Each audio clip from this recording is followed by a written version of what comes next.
Саламатсыңарбы урматтуу достор. Бүгүн Корея алфавитиндеги 4-чү үндүү тамганы өтөлү. Мына бул биздин кыргызчада гдай болуп жазылат, бирок бурчтары бар. Р жана Л деген добушту берет, тыгышты берет. Сөздүн башында же үндүү тамгадан мурун жазылса Р деп окулат. Муундун астында, тагинде деп коелу, 2 Л катары менен жазылса, анда Л деп окулат. Биз бир жолу кароого дагы кечегидей эле жаңы тамганы кызыл менен жазганбыз, өткөн тамганы болсо жашыл менен жазганбыз.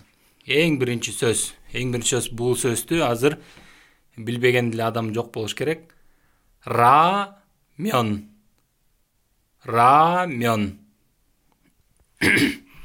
Кадимки эле рамён, биз жеп жүргөн лапша, Кореянын лапшасы. Андан кийинки сөз нара. Карагыла, Н деген тамганы биз өткөнбүз, ошон үчүн жашыл менен жазып койдум. Р, Адан мурун жазылып атат. Үндүү тамгадан мурун жазылып атат, ошон үчүн Р деп окулуп атат. Нара. Анан карагыла, бул жерде Каыл. Бул корейчесинде мына 2 муун болуп атат. К жашыл менен жазылып турган, анын жанындагы таякчага окшош. Колун сунуп турган адамдай болуп турбайбы? К. Экинчиси ыл. Тоголок окулбайт. Узун сызыкча ыл окулат. Астында бүгүнкү өткөн тамга. Мына бул жерде көрүп турасыздар, бир муундун эң ылдый жагында, жана башында тагинда деп тамашалабадымбы? Эң астында жазылып турат, ошон үчүн Л деп окулат да. Каыл. Бул көз деген сөздү түшүндүрөт. Андан кийинкиси маыл. Бул жерде деле ошондой принцип колдонулган. Маыл деген айыл деген сөз. Маыл, махалла. Радио. Дыны биз өткөнбүз, ошон үчүн которбой эле коелу. Бул анысы деле түшүнүктүү. Андан кийинки катарга өтөлү. Андан мурун бир сере карап алгыла. Мына 2 Р катары менен жазылган учур. 2 Р катары менен жазыла турган болсо Л деп окулат. Жумшарып кетет. Палли. П. Мен туура эмес жазып алган жокмун. Туура жазсын бул жерде. 2 П. Каткалаң П. Палли. Тез, ылдам дегенди түшүндүрөт. Андан кийинкиси карагыла. Мал. Ыл. Бул жерде дагы бир муундун эң төмөн жагында жазылып турат. Ошон үчүн Л деп окулат. Мал.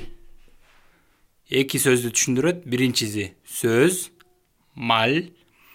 Экинчиси жылкы. Буну мал деп өзүңөргө мындай жаттап алсаңар болот. Мал. Андан кийинки сөз, бул дагы эл аралык сөз. Робот.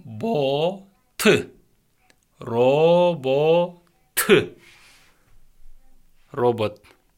Андан кийинки сөз кирим. Май. Майдын бардык түрү. Бензин, дизель, иче турган май бардыгын эле бизге окшоп корейцтер кирим май дей берет. Андан кийинкиси бул жерде пал өзүнчө турда пал деп окулат, бирок чогуу турганда парым деп окулат. Эмнеге дегенде ынын астында жазылып атат. Парым. Айтылышы, произношение. Эми жалпы доскага карайлы. Рамён. Нара. Каыл. Маыл. Радио. Экинчи катарды карайбыз. Палли. Мал. Робот. Кирим. Парым. Достор, силерге ийгилик каалайм.